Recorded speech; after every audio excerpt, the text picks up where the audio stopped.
Hello everyone, कैसे हैं आप सभी।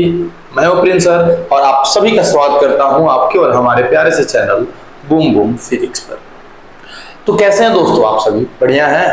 पिछले 5 लेक्चर्स हम लोगों ने अपलोड कर रखे हैं करेंट इलेक्ट्रिसिटी चैप्टर से, जो क्लास 10th में बहुत महत्वपूर्ण है आपकी परीक्षा की दृष्टि से, और क्लास 12 वाले बच्चों का बेसिक के लिए बहुत इंपॉर्टेंट है।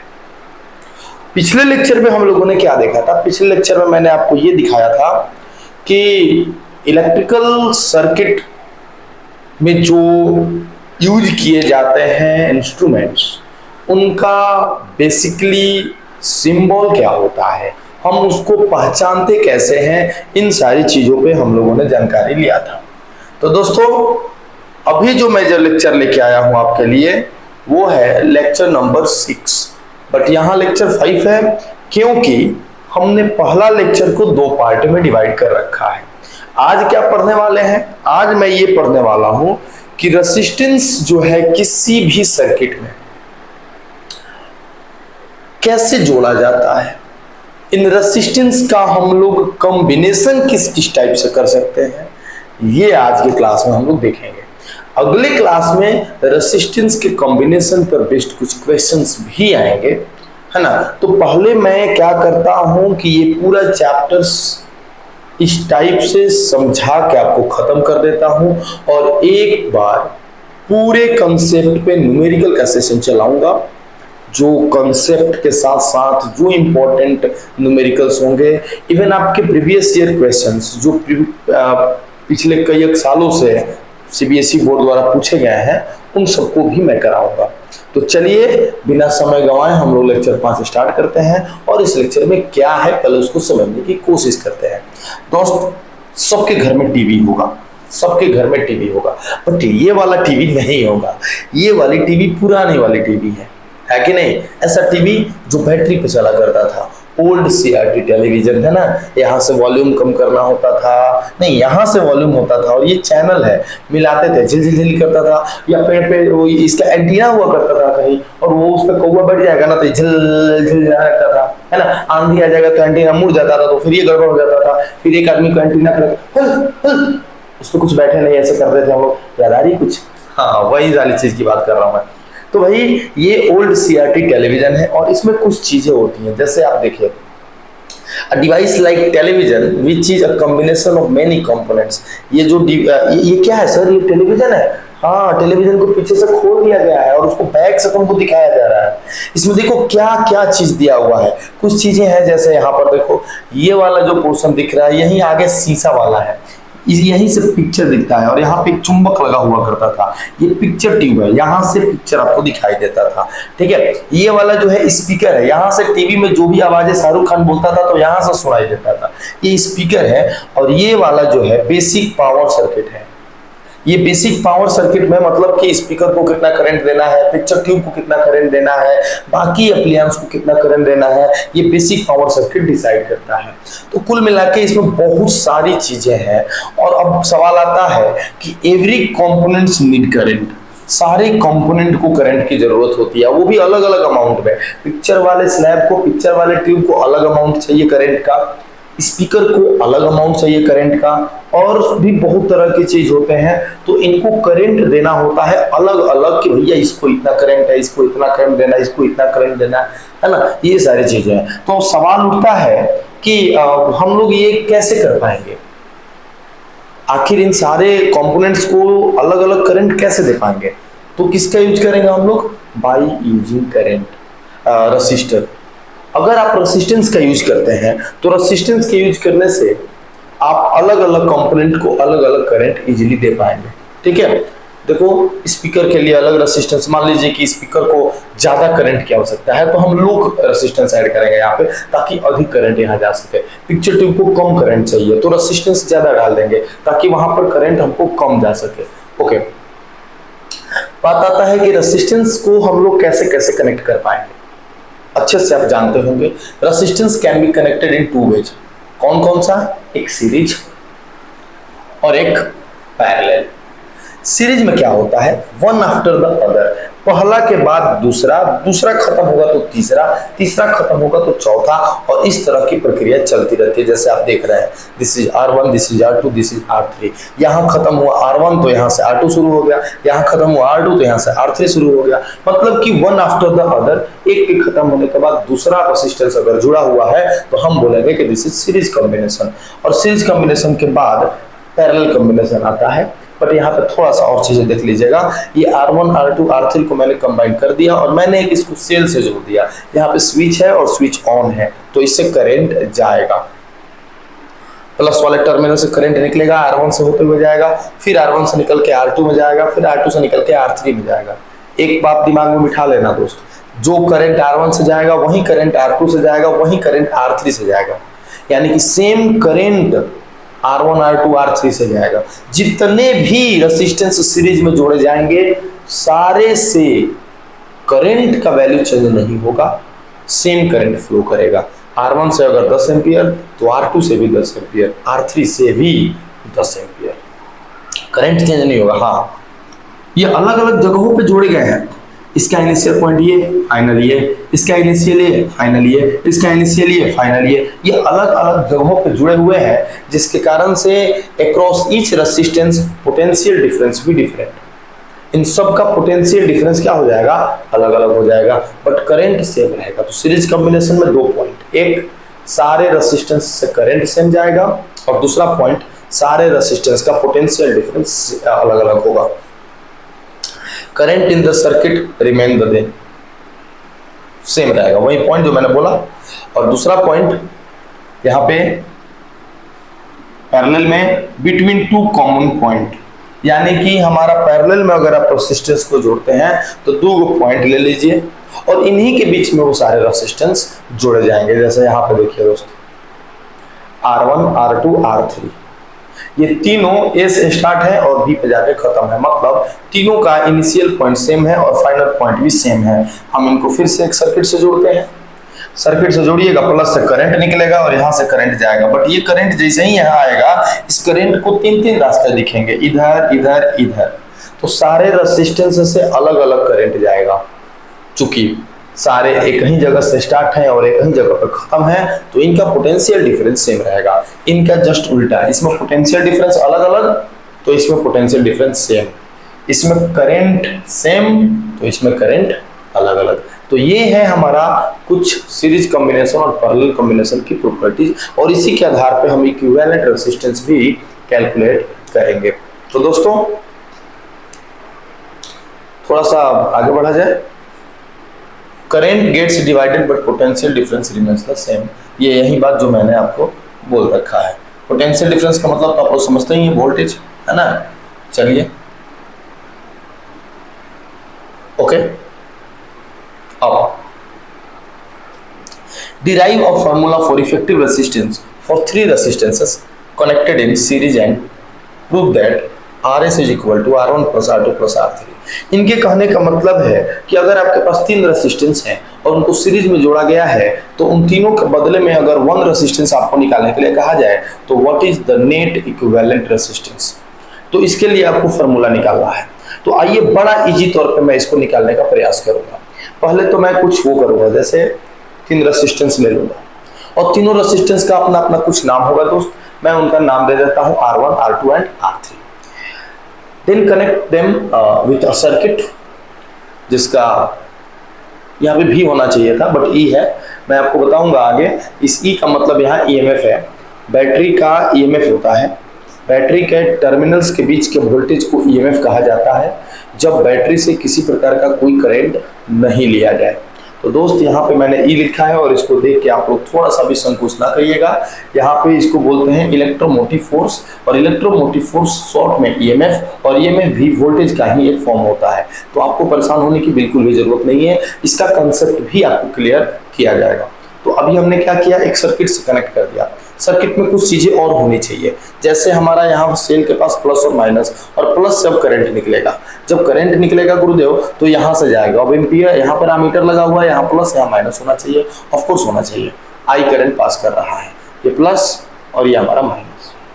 ये करंट जो आई जा रहा है, यही करंट आपका जाएगा R1 से, यही करंट जाएगा R2 से, और यही करंट जाएगा R3 से। सेम करंट आई करंट जाएगा R1 से, आई करंट जाएगा R2 से, और आई करंट ही जाएगा R3 से। बट पोटेंशियल डिफरेंस R1 का अलग होगा, पोटेंशियल डिफरेंस R2 का अलग होगा, और पोटेंशियल डिफरेंस R3 का भी अलग होगा। आइए पता करते हैं R1 का कितना होगा। सर V1 होगा पोटेंशियल डिफरेंस, और मुझे ऐसा लगता है कि अगर मैं इस पोटेंशियल डिफरेंस V1 को निकालने जाऊंगा तो V equal to I into R होता है। तो V equal to I into R, it means V1 is equal to I into R1। देखो V1 is equal to I1 into R1 होना चाहिए था, बट I1 के जगह पे I ही होगा, बिकॉज यहाँ पे I1 I2 I3 में डिवाइडेशन करंट का हो ही नहीं रहा है, ये तो सेम करंट तीनों से जाएगा, तो करंट का डिवाइडेशन हुआ ही नहीं ना, तो I1 के जगह पे I रखना पड़ेगा। So V1 is equal to I into R1। Similarly मैं यहां पे भी वोल्टमीटर कनेक्ट करके निकालता हूं तो V2 आ गया। So V2 is equal to I into R2। Similarly V3 is equal to I into R3। V3 is equal to I into R3। याद रखना V1 के जगह पे IR1, V2 के जगह पे IR2 एंड V3 के जगह पे IR3। तीनों के अलग अलग वोल्टेज मुझे मिल गए। अब मैं करता हूं तीनों के अलग अलग वोल्टेज को हटा के इन तीनों को एक रेजिस्टेंस मान के एक सिंगल में जोड़ता हूं। अगर सिंगल जोड़ूंगा so it becomes V and V equal to I into R। I तो तीनों से सेम जाएगा, बट R के जगह पे मैं क्या लिखूंगा, इन तीनों के बदले में आने वाला R and that is RS। RS क्यों गुरुदेव? RS मैं इसलिए लिखूंगा R इन सीरीज, इन सबको जोड़ने पे जो आएगा, देखो इन तीनों के बदले में एक वोल्टेज आ गया and that the value of this voltage V is पहले तो ये जो V होगा वो इस वोल्टेज और इस वोल्टेज के जोड़ के सम के बराबर होगा। सो हमने लिख दिया यहाँ पे V equal to V1 plus V2 plus V3। Okay, what is the value of V? Ohm's law के हिसाब से हमारा V का वैल्यू जो है I into R, and R के जगह पे हमने RS लिखा ताकि मालूम चले कि हमने जोड़ा के जो लाया है, हमने सम करके जो लाया है, that is RS R in series. उसी तरह से V1 इज इक्वल टू मैंने बता रखा IR1, V2 equal to IR2 and V3 is equal to IR3। इन सब के वैल्यू को वहां रखते हैं, है ना, substituting the value of V1 V2 and V3 in equation 1 get V के जगह पे IRS V1 IR1 V2 IR2 V3 IR3। अब IRS, अब मैं I को कॉमन ले लेता हूं, I को मैंने निकाल दिया तो R1 plus R2 plus R3, I को I सब कैंसिल कर दूंगा, सो वहां बच जाएगा RS equal to R1 plus R2 plus R3। यही प्रूव करना था आपको। सीरीज में जब भी रेजिस्टेंस जोड़े जाएंगे ना,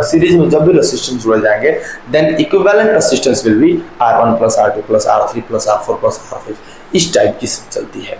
सपोज कर लीजिए आपके पास इन रेजिस्टेंस हो, यहाँ पे जो R1 plus R2 plus R3 जोड़ने के बाद RS आ रहा है ना, this is effective resistance, this is equivalent resistance. If n number of resistance we have, then RS is equal to, वैसे ही जोड़ते चले जाएंगे, 10 को होगा तो 10 को जोड़ेंगे, 20 को होगा 20 को जोड़ेंगे, ये सब जोड़ते चले जाएंगे। तो ये हमारा सीरीज कॉम्बिनेशन हो गया दोस्तों। Effective resistance in series RS is the sum of all the individual resistance. जितने भी इंडिविजुअल रेजिस्टेंस है सबका सम अगर कर दीजिएगा तो इफेक्टिव रेजिस्टेंस आपका आ जाएगा। तो ये था हमारा एक सिंपल सा वो एक, देखिए यहाँ पे draw this diagram and make the required corrections. ये देखिए यहाँ पे कुछ चीजें हैं जिसको मुझे सुधारनी है, आपको भी सुधारनी होगी। क्या गलत है यहाँ पे? सबसे पहले कि करंट पास कर रहा है गुरुजी, तो यहाँ पे ये जो आप स्विच देख रहे हैं ये ऑफ है। कैसे मालूम चला कि ऑफ है? पिछला लेक्चर में मैंने सिंबल पढ़ाया था और उसमें मैंने ये बताया हुआ था कि अगर ये क्लोज्ड है तो बीच में एक डॉट होगा, जो कि यहाँ नहीं है। तो पहला नंबर गलती तो यहाँ हो गया। चलो नोट कर लो, तुम इसको पहले फोटो डायग्राम बना लो और फिर कहाँ कहाँ गलती है और कैसे कैसे सही करना है वो देखेंगे। फिर आगे बढ़ते हैं। करंट आ रहा है, वोल्ट मीटर में एंटर किया। भैया वोल्ट मीटर में एंटर तो किया मान लीजिए, लेकिन वोल्ट मीटर अपने सीरीज में जोड़ रखा है और वोल्ट मीटर तो सीरीज में ऐड नहीं किया जाता। वोल्ट मीटर कहाँ ऐड किया जाता है? पैरेलल में। चलिए आपने जोड़ भी दिया तो फॉल्ट तो होगा, लेकिन यहाँ तो प्लस देना चाहिए था, यहाँ माइनस, क्योंकि एंट्री के समय प्लस होता है और एग्जिट के समय माइनस होता है। तो एक तो वोल्ट मीटर जो के गलत किया, दूसरा साइन भी गलत दे दिया। आगे बढ़ते हैं। और एक रेसिस्टेंस मिल गया, ओके। बट यहाँ पैरेलल में आपने अमीटर जोड़ रखा है। अमीटर तो पैरेलल में ऐड होता नहीं है, अमीटर कहाँ ऐड होता है, सीरीज में ऐड होता है। तो अमीटर में सीरीज और प्लस में साइन कन्वेंशन आपने नहीं दिया, फिर रेसिस्टेंस आया और बाकी बढ़िया। तो कितने गलत लगे, 1 2 और 3 चीजें मुझे गलत लगी। आप बताइए आपको क्या लगता है, आपको कुछ और ज्यादा लगता है तो आप मुझे बताइए। चलिए देखते हैं इसका आंसर कैसे होता है। हाँ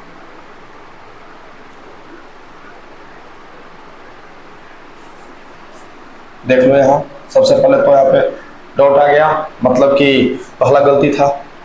दूसरा, वोल्ट मीटर की जगह पे अमीटर होगा, जो कि वोल्ट मीटर दिया हुआ था, ये गलत था।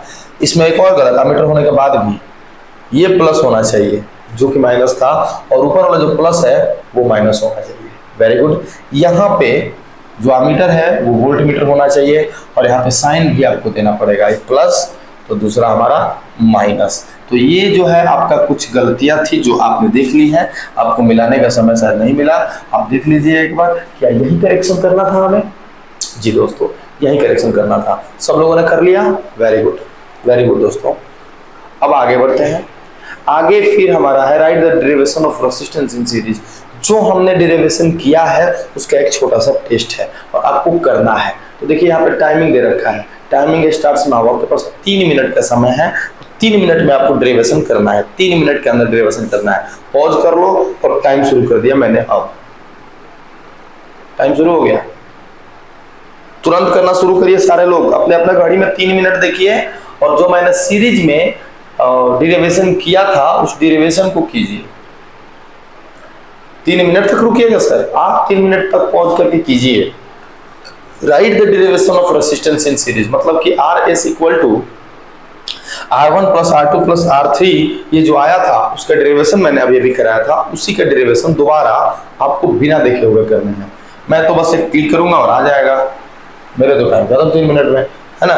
तो ये वाली चीजें जो है मैंने कर रखी थी ऑलरेडी, ये आपने देखा भी था, सिमिलर चीजें आप मिला लीजिए। घर पे प्रैक्टिस जरूरी है, जब तक आप प्रैक्टिस नहीं करिएगा मेरे पढ़ाने का कोई फायदा नहीं होगा, ठीक है। तो आप इसको कर लेंगे इसी बात, ओके गुड।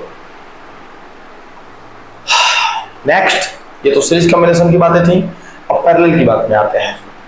पैरेलल की बातें कुछ ऐसी हैं, derive a formula for effective resistance for 3 resistances connected in parallel and prove that 1 by RPB equal to 1 by R1 plus 1 by R2 plus 1 by R3। इन तीनों को आपको जोड़ के कनेक्ट करना है, ओके दोस्त।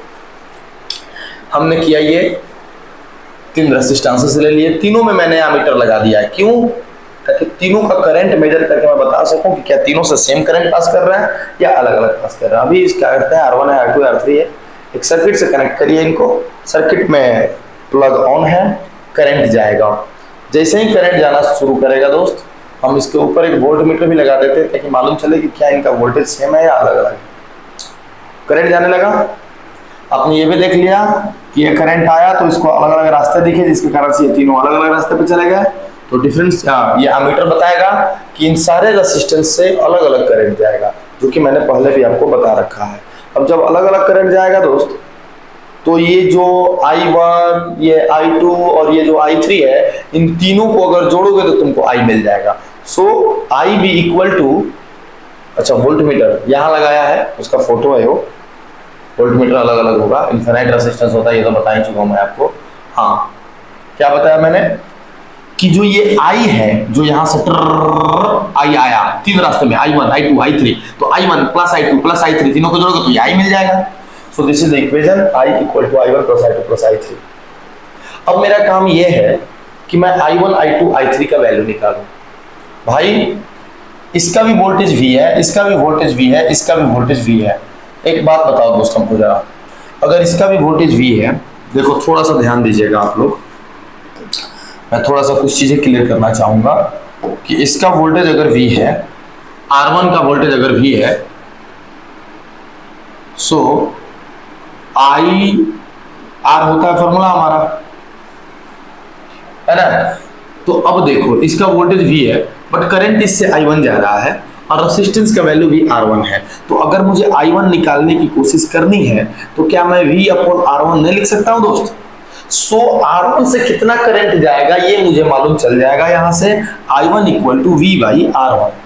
अगर मुझे I1 का वैल्यू निकालना है तो मैं वोल्टेज में बट R1 से डिवाइड कर दूंगा। उसी तरह अगर मुझे R2 से रेजिस्टेंस निकालना है, so the value of I2 be equal to V upon R2। Similarly जब मुझे I3 से करंट निकालना हो, it becomes V upon R3। So I1, I2, I3 तीनों का वैल्यू तुमने निकाल लिया, तीनों का। सो अगर यहां I की बात करूं, so I equal to V upon R, और यहां पर जो R होगा दोस्त, यहां पे मैं P ऐड कर दूंगा। क्यों? क्योंकि ये पैरेलल से, मतलब पैरेलल में ये सारी बातें हो रही हैं, है कि नहीं। सो अब I के जगह पे आप रख दोगे ये V बाई RP, I1 के जगह पे ये, I2 के जगह पे ये, I3 की जगह पे ये। बस हमारा फंडा, हमारा काम हो जाएगा। वही चीजें मैं दोबारा आपको यहां से लिख के दिखा देता हूं। V इक्वल टू IR, और यहां से अगर मैं I निकालना चाहूं तो V अपॉन R, P जोड़ दिया क्योंकि पैरेलल में बातें हो रही हैं। I1 equal to V by R1, I2 is equal to V by R2 and I3 equal to V by R3। Okay, substituting the value of I1, I2 and I3. Okay. Okay. So V upon R3. V की जगह पे क्या रखा, sorry I की जगह पे क्या रखा, V बाई RP। ठीक है, I1 की जगह पे क्या रखा, देख लो, I1 की जगह पर रखा V अपॉन R1, I2 की जगह पर रखा V अपॉन R2, I3 की जगह पर रखा V बाई R3। देखो ना, V सब जगह से कॉमन हो जाएगा, V सब जगह से कॉमन हो जाएगा, और यहां से अब V को कैंसिल भी किया जा सकता है। So 1 by RP is equal to, देख लो ये तो बड़ा इजी सा हमारा वो हो गया, डेरिवेशन हो गया, और आसान सा डेरिवेशन है ना। अगर कहा जाए कि यहाँ जो RP है वो इफेक्टिव रेजिस्टेंस इन पैरेलल है, और अगर ऐसे ही n रेजिस्टेंस हुए तो similarly 1 by R1 plus 1 by R2 plus 1 by R3 plus 1 by R4 plus 1 by R5 ऐसे जोड़ते चले जाएंगे। तो ये था हमारा कॉम्बिनेशन, ये जो हमारा है ये इक्विवेलेंट रेजिस्टेंस निकालने का फार्मूला, जब रेजिस्टेंसेस हमारे जुड़े हुए हो किसमें, पैरेलल में। आप इसको नोट कर लीजिए तुरंत पॉज करके। The reciprocal of effective resistance in parallel is the sum of the reciprocal of the individual resistances। इसी का वो मतलब है जो लिखा हुआ है यहाँ पे, स्क्रीनशॉट लेके भी लिख सकते हैं। आगे बढ़ता हूं मैं, एक क्वेश्चन इस पे भी मैं कराऊंगा, right the derivation of resistance in parallel. और कुछ चीजें यहाँ पे दी हुई है, मैंने रख रखा है, मैंने बना रखा है जैसा मैंने बनाया था, बट आपको करना क्या है, इसको फिल करना है, इसको फिल करके आपको बताना है। So I equal to I1 plus I2 plus I3. Okay. I equal to V by RP. I1 is equal to V by R1. I2 is equal to V by R2. I3 is equal to V by R3. Okay. तो खाली जगह वैसे जोड़ना है। V by RP is equal to V by R1, V by R2, V by R3। अब V को common ले लिया तो यहाँ 1 by RP बच गया, तो V by यहाँ 1 by R1, 1 by R2, 1 by R3। V से V cancel, 1 by RP, 1 by R1, 1 by R2, 1 by R3, है ना।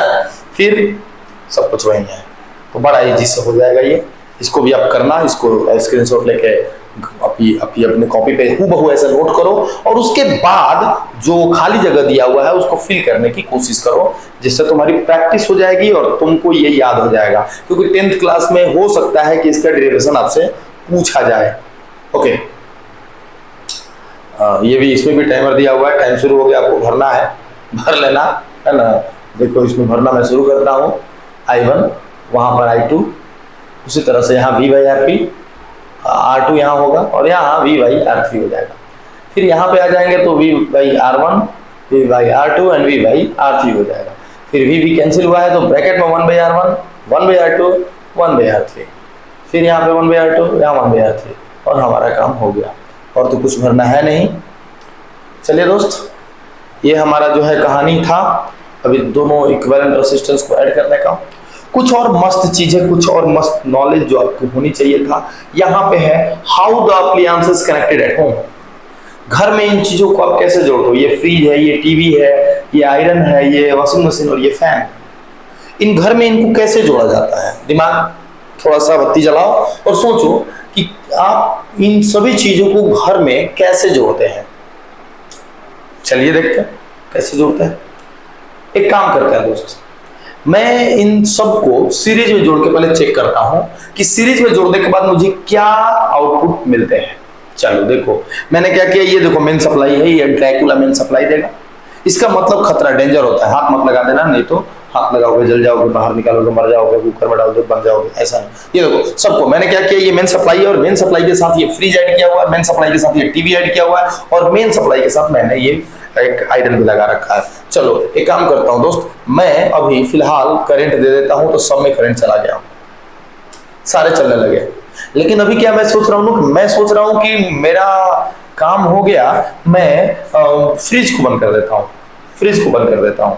चलो मैं फ्रिज को बंद करता हूं, है ना। अरे देखो यहाँ same current flows through the fridge TV and iron. मैंने ये मेन सप्लाई को ऑन करोगे ना तो सबसे सेम करंट जाएगा, जितना इसे जितना इसे जितना इसे, क्योंकि तुमने पढ़ा है सीरीज कॉम्बिनेशन में सारी चीजों से जो भी सीरीज में जुड़ी होगी सबसे सेम करंट जाएगा। मुझे अभी फ्रिज बंद करना है, तो फ्रिज जब बंद करना है ना तो मैं यहाँ कनेक्शन कट कर दूंगा। जब यहाँ कनेक्शन कट कर दूंगा तो इसमें लाइन नहीं आएगा, और जब इसमें लाइन नहीं आएगा तो इसमें भी नहीं आएगा, और फिर इसमें भी नहीं आएगा। तो मुझे अगर एक को बंद करना है ना तो मुझे सबको बंद करना पड़ जाएगा, किसी एक को मैं बंद नहीं कर पाऊंगा। एक में अगर कट करोगे करंट सब में कट जाएगा। तो सीधी बात है भैया, सीरीज में जोड़ना तो बड़ा मुश्किल हो जाएगा, फिर सीरीज में जोड़ने का कोई फायदा नहीं है। फ्रिज बंद करेंगे तो टीवी कूलर एसी तेसी सब बंद हो गया, बट एक को बंद करना पड़ेगा ना। चलो आओ अब कुछ और देखते हैं। So if one appliance is switched off all appliances will be of, same चीज है। अभी मैं क्या करता हूं, इनको कुछ और लिख रहा है, hence at the home appliances are not connected in series. Series में आप इन सबको नहीं जोड़ सकते हो। अब ये काम करते हैं, पैरेलल में जोड़ के चेक करते हैं। देखो ये टीवी, ये फ्रिज और ये हमारा आयरन, मेन सप्लाई से करंट दिया मैंने, सारे जलने लगे सारे।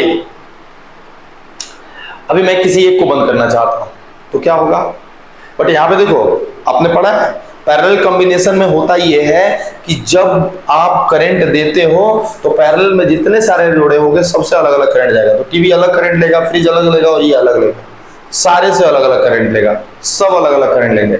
मैंने क्या किया, मुझे टीवी बुझानी थी, मैंने टीवी का लाइन कट कर दिया, तो टीवी का लाइन कट कर दिया तो टीवी बुझ गया।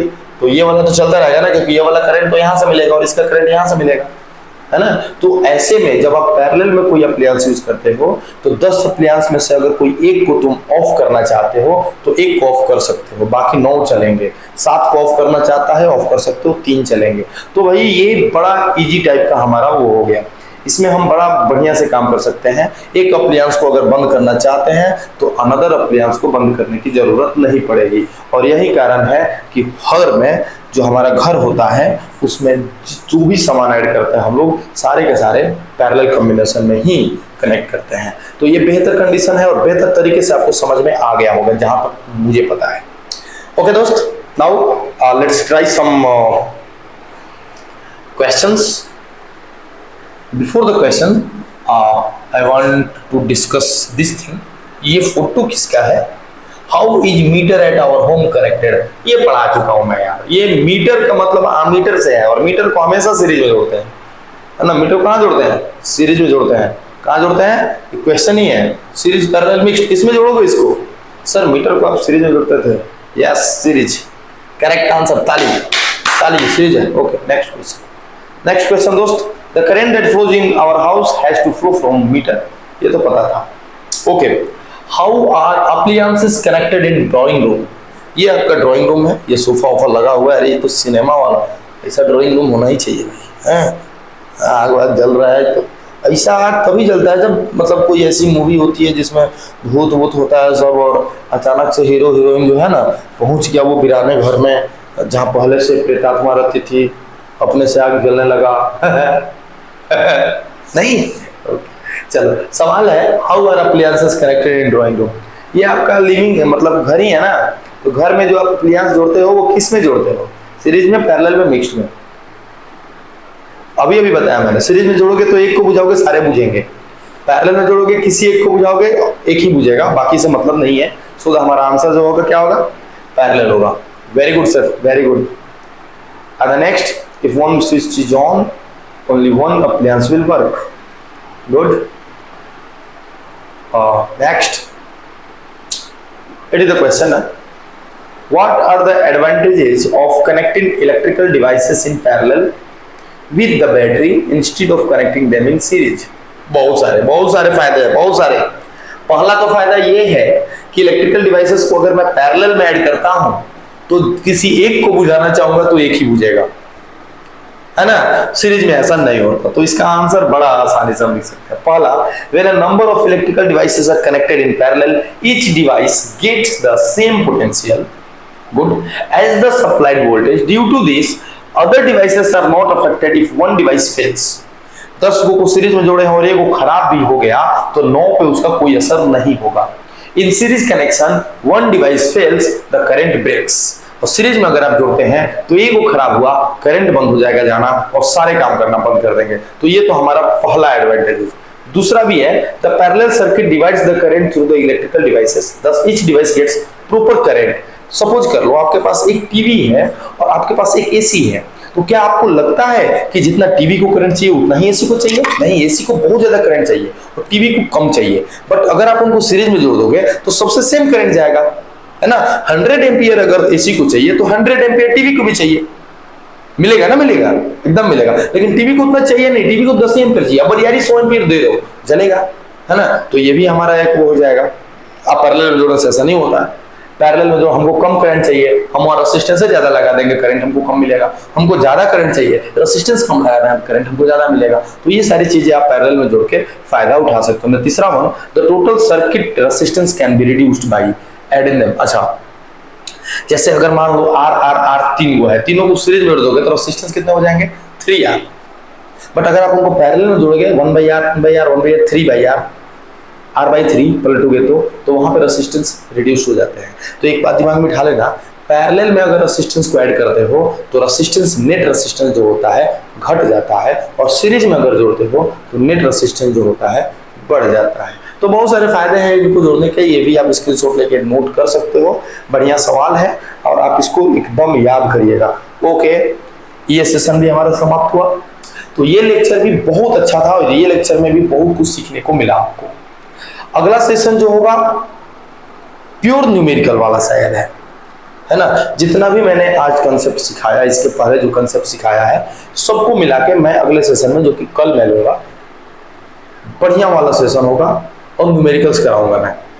तैयार रहें आप अगले सेशन के लिए, और इस वीडियो को जरूर शेयर कीजिए। नए हैं तो हमारे चैनल को सब्सक्राइब कीजिए। तब तक के लिए धन्यवाद।